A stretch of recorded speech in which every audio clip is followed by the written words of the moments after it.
जय श्री कृष्णा मित्रों, स्वागत है आप लोगों का हमारे YouTube चैनल में। मित्रों, क्या आपको पता है कि स्त्रियां आप सभी से कब तक प्रेम करती हैं? समस्त पत्नियां अपने पति से कब तक प्रेम करती हैं और स्त्रियां कितनी उम्र तक अपने पतियों से प्रेम करती हैं? मित्रों, आप सभी ने कहीं ना कहीं देखा होगा कि लोग अपनी पुत्री की शादी किसी धनवान घर में ही करते हैं। वह यही सोचते हैं कि मेरी पुत्री जब उस धनवान घर में जाएगी तो वह एक सुखी जीवन व्यतीत करेगी। परंतु मित्रों, ऐसा कुछ नहीं कहा जा सकता कि उसकी पुत्री एक सुखी जीवन व्यतीत करेगी या दुखी जीवन व्यतीत करेगी। तो मित्रों, आज का प्रसंग बहुत ही रोचक मंद है। मित्रों, आज की इस वीडियो में आप सभी को एक सच्ची घटना बताने वाले हैं। इस घटना के माध्यम से आप सभी को पता चलेगा कि स्त्रियां कब तक पुरुषों से प्रेम करती हैं। मित्रों, आप सभी को पता है कि आज के कलयुग के समय में हमारे सभी पुत्र या पुत्री किसी न किसी से बातें किया करते हैं और जाने अनजाने में किसी न किसी से प्रेम कर बैठते हैं और दोनों के बीच प्रेम हो जाने के बाद कोई संभव नहीं होता कि उन दोनों की शादी हो जाए। मित्रों, जब उन दोनों की शादी नहीं होती तो दोनों प्रेम के वशीभूत होकर अपने घर परिवार को छोड़कर भाग जाते हैं और कहीं पर बसेरा कर लेते हैं और शादी भी कर लेते हैं। मित्रों, आज के कलयुग के समय में ऐसी चर्चाएं हर कहीं सुनने को मिलती हैं। मित्रों, आज के कलयुग के समय में यह सब होना आम बात है। मित्रों, आज आप सभी को बताएंगे कि वह कौन सी स्त्रियां हैं जो अपने पति को मरते दम तक प्रेम करती हैं और वह कौन सी स्त्रियां हैं जो अपने पति के होते हुए भी पराया पुरुष की ओर आकर्षित रहती हैं और अपने पति से दिखावे मात्र के लिए प्रेम करती हैं। तो मित्रों, आप सभी को वीडियो को शुरू से लेकर अंत तक देखना होगा, तभी मित्रों आप सभी को पता चल पाए कि कौन सी स्त्रियां अपने पति से कब तक प्रेम करती हैं। मित्रों, कथा को आगे जानने से पहले यदि आप वीडियो पर आए हैं तो वीडियो को लाइक कर दीजिए और साथ में चैनल को भी सब्सक्राइब कर दीजिए और बेल नोटिफिकेशन को ऑल पर सेलेक्ट कर दीजिए और कमेंट बॉक्स में जाकर जो माता लक्ष्मी जरूर कमेंट करें। मित्रों, चलिए मैं आप सभी को एक कथा के माध्यम से स्त्रियां अपने पुरुष से कब तक प्रेम करती हैं इस प्रश्न का उत्तर देने वाले हैं। मित्रों, एक बार की बात है, देवी राधा भगवान श्री कृष्ण के पास जाती हैं और भगवान श्री को सादर नमस्कार करते हुए कहती है कि हे प्रभु, आज मेरे मन में एक विचित्र प्रश्न उठ रहा है जो मुझे अंदर ही अंदर खाए जा रहा है। तभी भगवान श्री कृष्ण जी कहते हैं, हे देवी, तुम्हारा जो भी प्रश्न है तुम अपना प्रश्न निसंकोच होकर पूछ सकती हो। तब देवी राधा कहती हैं कि हे प्रभु, मेरा प्रश्न यह है कि समस्त स्त्रियां या पत्नियां अपने पति से कब तक प्रेम करती हैं और कितनी उम्र तक प्रेम करती हैं। मित्रों, यह बात सुनकर भगवान श्री कृष्ण जी कहते हैं, हे देवी, आज आपने अति उत्तम प्रश्न किया है। यह प्रश्न समस्त पुरुषों के लिए है कि स्त्रियां उनसे कब तक प्रेम करती हैं। हे देवी, मैं तुमको इस प्रश्न का उत्तर एक कथा के माध्यम से देने वाला हूँ। हे देवी, इस कथा को तुमको शुरू से लेकर अंत तक पूरे मन से सुनना होगा। आगे देवी राधा जी कहती हैं कि हे प्रभु, आपके मुख से वह कथा सुनना कितनी सौभाग्य की बात है। आगे भगवान श्री कृष्ण जी कहते हैं, हे देवी, इस कथा को जो पूरा सुनता है उसके घर में सदैव माता लक्ष्मी का वास होता है और भगवान शनिदेव की छत्र छाया उसके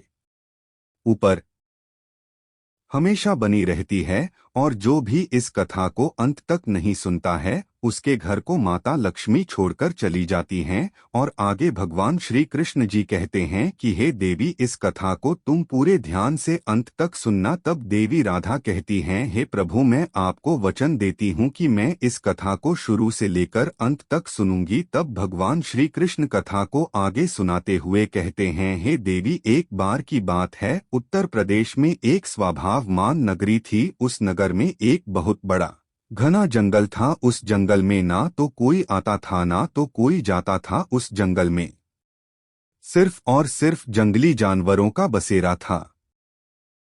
मित्रों, उत्तर प्रदेश में एक राजा राज करता था जिसका नाम सुरेंद्र सिंह था और उस राजा की उम्र लगभग 35 वर्ष की हो चुकी थी और उस राजा की अभी तक शादी नहीं हुई थी क्योंकि आज तक उसे कोई भी स्त्री पसंद नहीं आई थी, उसके लिए कोई भी स्त्री सुंदर नहीं थी। मित्रों, उस राज्य में एक जंगल था, उस जंगल की चर्चा बहुत ज्यादा हो रही थी। मित्रों, जब उस राजा ने यह चर्चा सुनी कि उनके नगर में एक जंगल है जहां पर ना तो कोई आता था और ना ही कोई जाता था, पता नहीं क्यों लोग उस जंगल में जाने से डरते थे और उस जंगल में सिर्फ जंगली जानवर ही रहा करते थे। तो वह खबर सुनकर राजा उस नगर के जंगल में जाने का निर्णय लेते हैं और वह अपने मंत्रियों को आदेश देकर एक अश्व तैयार करवाते हैं और वह राजा उस अश्व पर बैठकर उस नगर के जंगल के लिए रवाना हो जाता है। मित्रों, वह राजा जब उस जंगल के अंदर प्रवेश करने ही वाला था कि तभी उस जंगल के किनारे उसे एक कुटिया दिखाई देती है।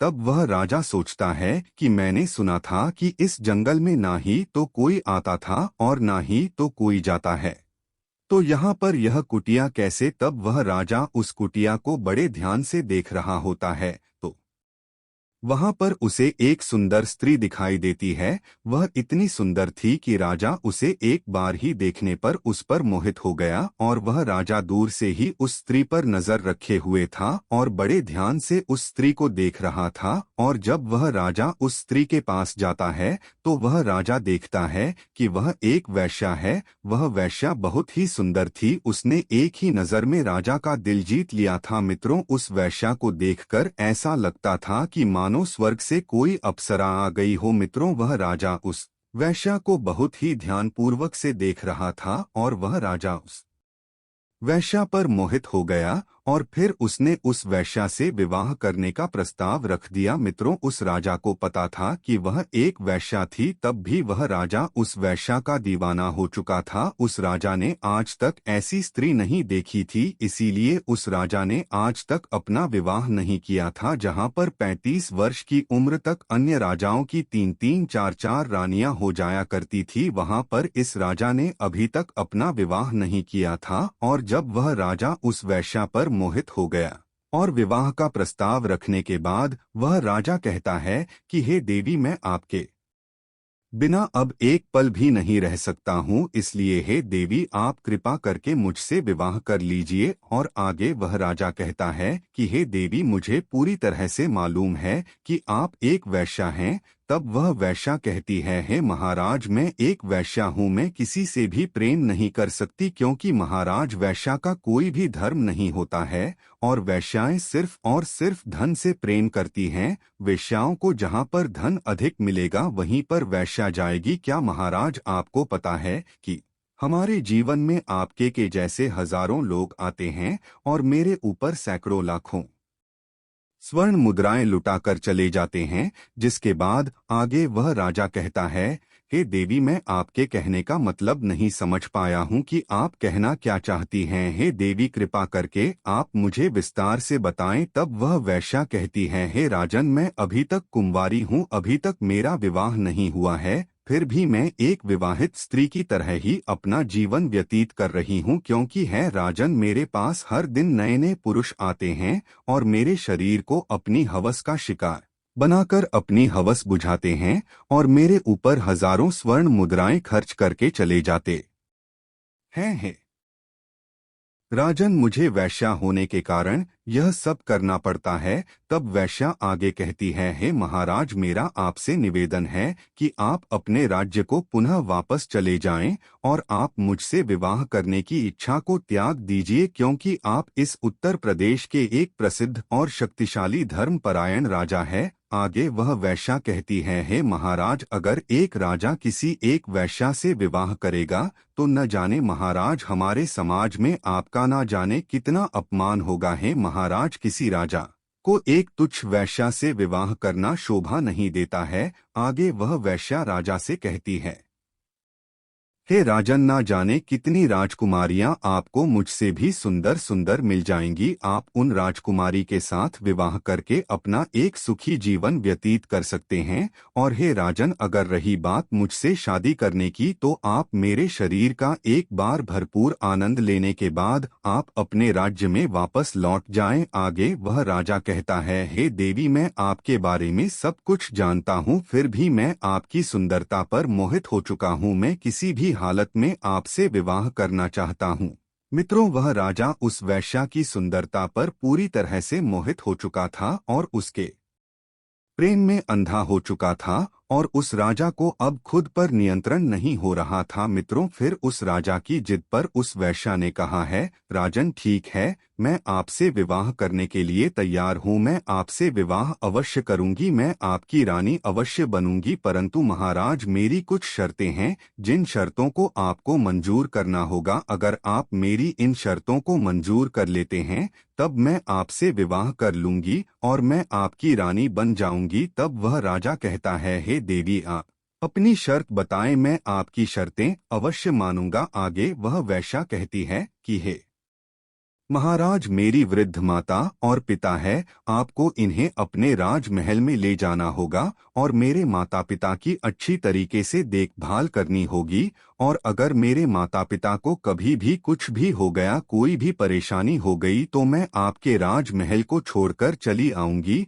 और महाराज, मेरी दूसरी शर्त यह है कि आपके महल में रहकर मैं जो भी करूंगी आप मुझे रोकेंगे नहीं। जिस दिन आपने मेरे ऊपर कोई भी पाबंदी लगाने की कोशिश की, तो मैं उसी दिन आपके राजमहल को छोड़कर चली आऊंगी। मित्रों, यह दो शर्तें उस वैश्या ने रखी, और फिर वह राजा तो वैश्या के प्यार में अंधा हो चुका था। वह उस वैश्या की इन दोनों शर्तों को मान लेता है और उस वैश्या को वचन दे देता है और कहता है, हे देवी, आप जैसा कहो वैसा ही होगा, परंतु आप मुझसे विवाह करके मेरे राजमहल चलिए, क्योंकि मैं आपके बगैर अब एक पल भी व्यथित नहीं कर सकता। क्योंकि हे देवी, मैं आपसे बहुत अधिक प्रेम करता हूँ और मैं आपके बगैर जीवित नहीं रह सकता। इसलिए हे प्रिय, आप देर ना करते हुए मुझसे विवाह करके हमारे राजमहल में चलिए, और आपने जो शर्तें बताए हैं मैं उन्हें पूर्ण तरीके से उन शर्तों का पालन करूंगा। फिर मित्रों, उस वैश्या ने उस राजा से शादी कर ली और फिर अपने बूढ़े माता पिता को लेकर उस राजा के साथ विवाह आदि संपन्न करके वहां से राजमहल के लिए प्रस्थान कर जाती है।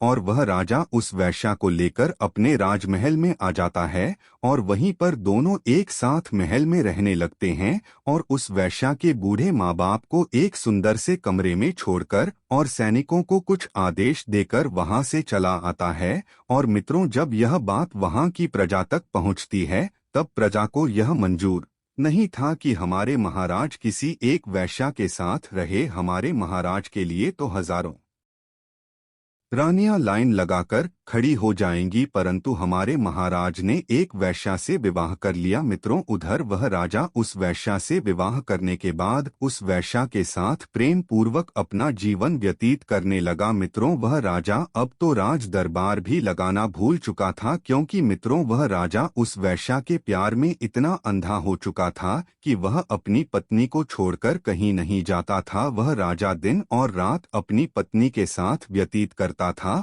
और पूरी प्रजा मंत्री गढ़राजा के इस हरकत से बहुत नाराज थे। मित्रों, अब वह राजा राज दरबार लगाना भूल चुका था। अब प्रजा को कुछ समझ में नहीं आ रहा था और एक मंत्री राजा को बहुत समझता था, परंतु उस मंत्री के समझाने के बाद भी उस राजा को कुछ भी समझ में नहीं आ रहा था। फिर कुछ मंत्रियों ने मिलकर आपस में विचार विमर्श किया और अपने नगर के कुछ सतर्क चोरों को बुलाया और उन चोरों से कहा कि तुम्हें उस वैश्या की बूढ़े माँ बाप की हत्या कर देनी होगी। इसके लिए मैं तुम्हें 10 लाख स्वर्ण मुद्राएं देता हूँ। जब उन चोरों ने 10 लाख स्वर्ण मुद्राएं पाने की बात सुनी, तो वह चोर मंत्रियों से बोले कि मंत्री जी, आज आपका काम हो जाएगा। आज रात में मैं उस वैश्या के बूढ़े माता और पिता की हत्या कर दूंगा। तो मित्रों, जैसे से ही आधी रात हो चुकी थी और रात का तीसरा पहर चल रहा था, तभी उन चोरों ने छुपते छुपाते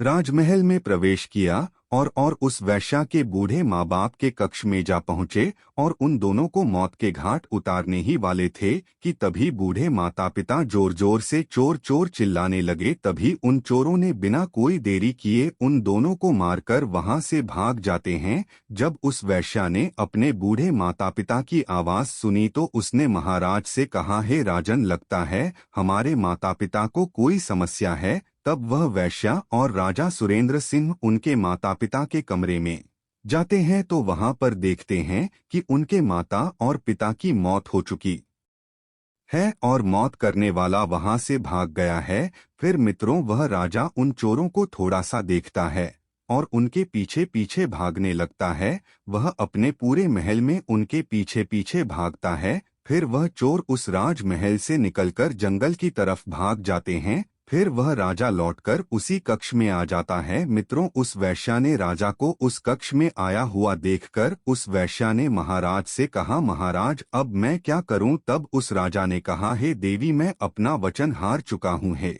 देवी, मैंने आपको जो वचन दिया था, आपकी जो 2 शर्तें थीं, मैं आपकी उन शर्तों को पूरा नहीं कर पाया। आगे वहां राजा कहता है, हे देवी, मैं तो आपके वचन को पूरा नहीं कर पाया हूं, अब आपके मन में जो आए वही करिए। मित्रों उस वैश्या ने राजा की यह बात सुनकर राजा से कहा कि हे महाराज, ठीक है, मैं अपने शर्त के अनुसार मैं आपके राजमहल को छोड़कर जा रही हूं। मित्रों फिर वह वैश्या उस राजा के राजमहल को छोड़कर अपनी कुटिया की तरफ निकल जाती है। फिर वह राजा उस वैश्या को जाता हुआ देखकर बहुत चिंतित हुआ, परंतु मित्रों वह राजा अपने शर्तों के अनुसार कुछ कर भी नहीं सकता था। वह राजा उस वैश्या को जाते हुए देख रहा था और उसकी आंखों में आंसू आ चुके थे। फिर मित्रों वह वैश्या राजमहल से निकल जाती है। मित्रों राजा की पत्नी व वैश्या राजमहल को छोड़कर चली गई थी तो राजा आज सभा लगाई और उस सभा में राजा बड़ी मायूसी के साथ बैठा हुआ था। और जब सभा खत्म हुई तब राजा वहां से चला आया और वह यही सोच रहा था कि अब तो मेरे जीवन में अंधेरा ही अंधेरा है, अब मैं उस वैश्या के बिना कैसे रहूंगा। और वह कहता है, मेरी सबसे कीमती चीज मेरी जिंदगी मुझे छोड़कर चली गई, अब मैं उसके बिना कैसे रह सकता हूँ। मित्रों वह राजा उस वैश्या के प्रेम में इतना अंधा हो गया था कि वह ना तो कुछ खाता था और ना ही कुछ पीता था। वह रात भर अपने बिस्तर पर पड़ा होकर उस वैश्या के बारे में सोचा करता था। उसको रात भर नींद नहीं आ रही थी। मित्रों इसी तरह धीरे धीरे कुछ दिन व्यतीत हुए। मित्रों अब तो वह राजा पूरे दिन अपने बिस्तर पर पड़ा रहता था और वह मन ही मन सोचता है कि मेरा चैन और सुख सब कुछ मुझसे छीन लिया गया। और वह राजा आगे कहता है, मेरे पास से सब कुछ चला गया। मित्रों अब वह राजा उस वैश्या के लिए बड़ा ही परेशान हो रहा था। मित्रों अब उस राजा को अपने आप को संभाला नहीं जा रहा था और एक दिन वह अपने अश्व पर बैठकर उस जंगल की तरफ चल दिया जहां पर वैश्या की कुटिया थी, वहां के लिए रवाना हो गया। मित्रों इधर वह राजा उस वैश्या की कुटिया के पास पहुंचता है और उस वैश्या के सामने जाकर राजा उस वैश्या से कहता है कि हे प्रिय, आप हमारी पत्नी हैं और आपने अपनी शर्त के अनुसार आप हमको छोड़कर चली गई। और है प्रिय, आप जब से मुझे छोड़कर आई हैं तब से मेरा सुख और चैन सब कुछ छिन गया है। अब तो पूरी रात मुझे नींद नहीं आती है, मैं पूरी रात करवटें बदलते रहता हूँ, कभी उठकर बैठता हूँ तो कभी लेट जाता हूँ। हे देवी, मुझे आपकी याद बहुत आती है। मित्रों वह राजा कहता है, हे प्रिय, आप मेरे साथ राजमहल चलिए क्योंकि मैं आपसे बहुत अधिक प्रेम करता हूँ। राजा की यह बात सुनकर वह वैश्या कहती है, हे राजन, मैं कुछ दिन आपकी पत्नी बनकर आपके महल में रही और आपको अच्छी तरीके से मालूम है कि मैं एक वैश्या हूँ। और हे राजन, आपको अच्छे तरीके से ज्ञान है कि वैश्या का कोई भी धर्म नहीं होता है और वैश्या ना जाने कितने लोगों को पति बनाती है। वैश्या की जिंदगी में हर रोज नए नए पुरुष आते जाते रहते हैं और वैश्या हर रोज एक नए पुरुष से मिलती रहती है। क्योंकि वैश्या का यही मतलब होता है अपने शरीर को बेचना। वैश्या अपने शरीर को बेचकर अपना पेट पालती है और वैश्या महाराज से कहती है, हे राजन, तुम्हारे जैसे हैं न जाने कितने हवस के पुजारी मेरे द्वार पर आते रहते हैं और मेरे शरीर का भरपूर आनंद लेते हैं और मुझे हजारों स्वर्ण मुद्राएं देकर यहाँ से चले जाते हैं। आगे वह वैश्या कहती है, हे राजन, मैं आपकी शर्त के अनुसार आपकी रानी बनकर आपके महल में रही, परंतु आपने मेरी शर्तों को पूरा नहीं कर सके, इसलिए मैं आपके राजमहल को छोड़कर चली आई हूँ। हे महाराज, अब जिद ना करें, आप वापस अपने महल में चले जाएं, अब मैं पुनः वापस नहीं जा सकती हूँ। वैश्या की यह बात सुनकर वह राजा कहता है, हे देवी, मैं आपके बगैर नहीं रह सकता हूँ। आगे बाद में वैश्या कहती है, हे महाराज, आप हमारे प्रेम में बहुत ही ज्यादा पागल है। यह सब एक महाराज को शोभा नहीं देता, क्योंकि आप महान राजा हैं। हे महाराज, मैं आपको कुछ ज्ञान की बातें बताने वाली हूँ, कुछ अच्छी जानकारी देने वाली हूँ। हे महाराज, यह बातें आप पूरे ध्यान से सुनना है। महाराज, यह 3 बातें आप अपने जीवन में उतार लेना है। महाराज, मेरी पहली बात यह है कि आप जो प्रेम कर रहे हो, यह एक राजा को शोभा नहीं देता कि एक वैश्या से प्रेम करें, उसे अपनी पत्नी बनाए। यह शोभा नहीं देता, क्योंकि वह राजा होता है, और एक राजा किसी वैश्या के प्रेम में पागल हो जाए, उसे यह शोभा नहीं देता है, क्योंकि कहते हैं ना, वैश्या का कोई धर्म नहीं होता है। वैश्या तो अपने जीवन में पता नहीं कितने पाप कर देती है, वह ना जाने कितने पुरुषों की हवस का शिकार बनती है। हे महाराज, मैं किसी न किसी पुरुष का शिकार रोज बनती हूँ, इसलिए महाराज, आप हमारी बदन के लिए बड़े अच्छे तरीके से समझ लीजिए, आप हमारे प्रेम में अंधे ना बने। और वह वैश्या आगे कहती है, महाराज, मेरी दूसरी बात यह है कि मैं एक वैश्या हूँ, मेरा कोई धर्म नहीं है, लेकिन समाज स्त्रियों का एक धर्म होता है। समाज की स्त्रियों की एक रीति रिवाज होती है, उन स्त्रियों के साथ आप विवाह करके धर्म का पालन कर सकते हैं। हे राजन, हमारे पौराणिक शास्त्र, वेद शास्त्र कहते हैं कि जो समाज की स्त्रियां होती हैं, नारियां होती हैं, उनका धर्म होता है कि वह अपने पति के साथ में रहे, अपनी पति की सेवा करें, अपने पति को पति परमेश्वर मानकर उनकी हर बातों का पालन करें। समाज की स्त्रियों के लिए सबसे बड़ा देवता उनका पति होता है। हे राजन, उस समाज की स्त्रियों का पति चाहे निर्बल हो या बलहीन ही क्यों न हो, उनके के लिए उनका पति सबसे बड़ा भगवान होता है। वह स्त्रियां अपने पति को पति परमेश्वर मानती हैं, वह स्त्रियां अपने पति को किसी भी हालत में छोड़कर नहीं जा सकते हैं, और उन समाज की स्त्रियों का यही कर्तव्य होता है कि वह अपने पति की सेवा करें। और हे राजन, यह बात वेश्याओं पर लागू नहीं होती है, हम वैश्या का कोई धर्म नहीं होता है। वैश्या के जीवन में पता नहीं कितने पाप होते हैं, इसलिए वैश्या तो वैश्या ही होती है। और उन समाज की स्त्रियां यही सोचती हैं कि मेरा पति किसी अन्य स्त्री के पास ना जाए और किसी अन्य स्त्री को अपना शिकार ना बनाए, क्योंकि समाज की स्त्रियों का पुरुष अगर किसी अन्य स्त्री के पास जाता है तो उनके घर में लड़ाई झगड़े होने लगते हैं। हे राजन, समस्त स्त्रियां यही चाहती हैं कि उसका पुरुष किसी दूसरी स्त्री के हवस का शिकार ना बने, वह किसी दूसरी स्त्री के ऊपर नजर भी ना डाले, क्योंकि उसको जो चाहिए हो वह मैं दे सकती हूँ। इसीलिए समाज की स्त्री से विवाह करना चाहिए, और पुरुषों के लिए भी यही नियम है। जरूरी नहीं है कि पत्नी ही पतिव्रता होनी चाहिए, पत्नी ही धर्म का पालन करें, पत्नी ही अपने कर्तव्यों को पूर्ण करें, पुरुषों को भी पत्नी व्रत होना चाहिए। और हे राजन, हम तो एक वैश्या हैं, हमको तो जहां धन मिलेगा हम वहीं पर जाएंगे। वैश्या का यही कर्तव्य होता है। वैश्या अपना पेट पालने के लिए अपने शरीर को बेचकर अपना पेट पालती है। हे राजन, वेश्याओं को जहां पर अधिक धन मिलता है, वैश्या उन्हीं की रानी बन जाते हैं, और जितने समय के पैसे मिलते हैं उतनी ही समय की रानी बनती है। उसके बाद जब उस पुरुष का समय समाप्त हो जाता है तब दूसरे पुरुष की बारी आती है, उससे भी धन मिलता है। हे राजन, वैश्या का तो काम है कि अपने आप को बेचना, दूसरों की प्रतिदिन रानी बनना। इसलिए हे राजन, हम जैसी वैश्या का कोई धर्म नहीं होता है, और जो समाज की स्त्री और नारियों का धर्म होता है उन्हें अपने पति और बच्चों को छोड़कर नहीं जाना चाहिए। और मान लीजिए यदि पति के पास धन की कमी है और उस पति के पास पैसे कमाने का कोई जरिया नहीं है, तो पत्नी को अपने पति को छोड़कर नहीं जाना चाहिए। यह नहीं कि जब उसके पति के पास धन कम हो या धन ना हो तो वह स्त्री अपने पति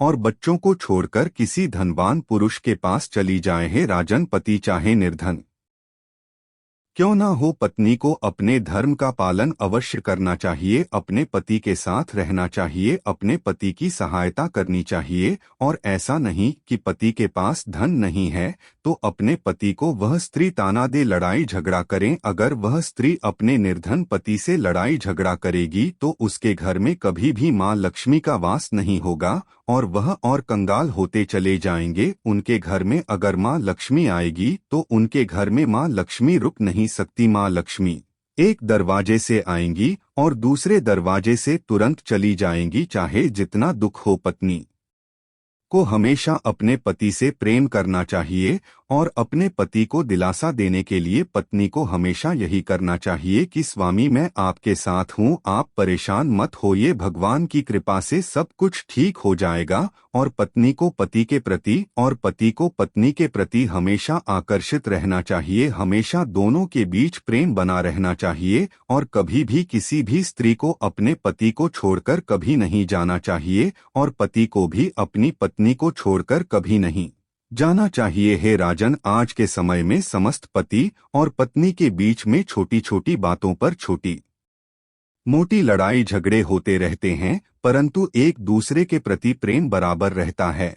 और इतना समझ जाइए कि अगर जब पति और पत्नी के बीच में जो लड़ाई होती है वह बातें अगर आसपास के पड़ोसियों के पास पहुंचती हैं तो समझ जाइए कि पति और पत्नी दोनों एक साथ अब नहीं रह सकते। तब वहां पर पति को पत्नी के प्रति प्रेम नहीं होता है और पत्नी को पति के प्रति प्रेम नहीं होता है, वहां पर पत्नी और पति एक दूसरे से अलग हो जाते हैं। और मित्रों, समाज कि स्त्रियों का यही धर्म होता है कि वह स्त्रियां अपने पति के साथ मिलजुल कर रहे और पत्नियों को हमेशा अपने पति की आज्ञा का पालन करना चाहिए। हाँ, वहाँ पर पतियों की आज्ञा का पालन नहीं करना चाहिए। जहाँ पर पति की बात गलत हो, पति आपसे गलत काम करवाता हो, वहाँ पर आपको अपने पति की आज्ञा का पालन नहीं करना चाहिए। मित्रों, आपने कहीं ना कहीं माता अनसुया की कथा सुनी ही होगी कि माता अनसुया हमेशा अपने पति की सेवा में लगी रहती थी और अपने पति की सेवा खूब करती थी। और माता अनसुया के पास कुछ नहीं था और माता अनसुया अपने पति के साथ जंगल में एक कुटिया बनाकर उसी में अपने पति के साथ जीवन व्यतीत करती थी। माता अनसुया अपने पतिव्रता धर्म का पालन किया करती थी, अपने पति की सेवा तन मन से किया करती थी। माता अनसुया अपने पति को पति परमेश्वर मानती थी। और मित्रों, माता अनसुया के पास धन नहीं था, वह बहुत गरीब थी। और अगर वह यह सोचती कि हमारे पास धन नहीं है, मैं निर्धन हूँ और मेरे पास एक धनवान पुरुष होना चाहिए, वह अपने पति के लिए उनकी शक्ति थी। मित्रों, स्त्री के लिए सबसे बड़ा धन उसका पति होता है। धन का मतलब यह नहीं कि उसके पास सोना चांदी और बहुत सारे पैसे हो, पत्नियों का सबसे बड़ा धन उनका पति होता है और उनके बच्चे होते हैं। लेकिन आज के कलयुग के समय में समस्त स्त्रियों का सबसे बड़ा धन रुपया, पैसा, धन दौलत यह सब होता है और पति कुछ भी नहीं होता। मित्रों, आपने कहीं ना कहीं सुना होगा या कहीं ना कहीं देखा होगा, अपने गांव में, अपने घर के पड़ोस में, अपने ही घर में कि धन के लिए कितनी ज्यादा लड़ाई होती रहती है। इसीलिए हे राजन, पत्नी को हमेशा धर्म का पालन करना चाहिए। आगे वह वेश्या कहती है, हे राजन, आप वेश्याओं के चक्कर में ना पड़े, जो आप हमारे चक्कर में पड़े हुए हैं। आप हमारे प्रेम में अंधे हो गए हैं और हमारे प्रेम में जो पागल बने हुए हैं। हे राजन, राजा को अपने बारे में कभी नहीं सोचना चाहिए, राजा को अपनी प्रजा के बारे में सोचना चाहिए। आप तो अपने बारे में सोचते हैं, अपनी प्रजा के बारे में कुछ भी नहीं सोचते हैं। हे राजन, न जाने मेरी मुलाकात प्रतिदिन कितने पुरुषों से हुआ करती है। इसीलिए राजन, आपको अपने राज्य में वापस लौट जाना चाहिए और अपनी प्रजा की देखभाल करनी चाहिए और किसी राज्य की राजकुमारी से अपना विवाह कर लीजिए, जिससे आपकी प्रजा को एक महारानी मिल जाए और वह आपसे खुश रहेंगे। मित्रों, वह राजा उस वैश्या की बात सुनकर वह समझ जाता है और फिर वह राजा उस वैश्या से क्षमा मांगता है और कहता है, हे देवी, आज आपने मेरी बंद आंखें खोल दी। मैं बहुत गलत रास्ते पर निकल पड़ा था, आपने मुझे सही राह दिखाया है। फिर वह राजा अपने राजमहल लौट जाता है और वह एक सुंदर से राजकुमारी से अपना विवाह कर लेता है और वह अपने राज्य में एक सुखी जीवन व्यतीत करने लगता है। तो मित्रों, एक वेश्या ने हम सभी को बताया कि समय चाहे कैसा भी समय हो, पत्नी को पति के प्रति हमेशा प्रेम करना चाहिए और पति को पत्नी के प्रति हमेशा प्रेम करना चाहिए। तो मित्रों, पत्नियों को अपने पति को मरते दम तक प्यार करना चाहिए, चाहे वह बूढ़े हो चाहे जवान हो, प्रेम बराबर रहना चाहिए। तो मित्रों, आप सभी को यह कथा कैसी लगी कमेंट बॉक्स में कमेंट करके जरूर बताएं। और मित्रों, अभी तक आप लोगों ने हमारे इस वीडियो के नीचे को लाइक नहीं किया तो वीडियो को लाइक कर दीजिए और कमेंट में जय मां लक्ष्मी जरूर कमेंट करें। तो मित्रों, वीडियो को यहां तक देखने के लिए आप सभी का दिल से धन्यवाद। मिलते हैं किसी और पौराणिक कथा के साथ, तब तक के लिए राधे राधे, हर हर महादेव, जय श्री कृष्णा।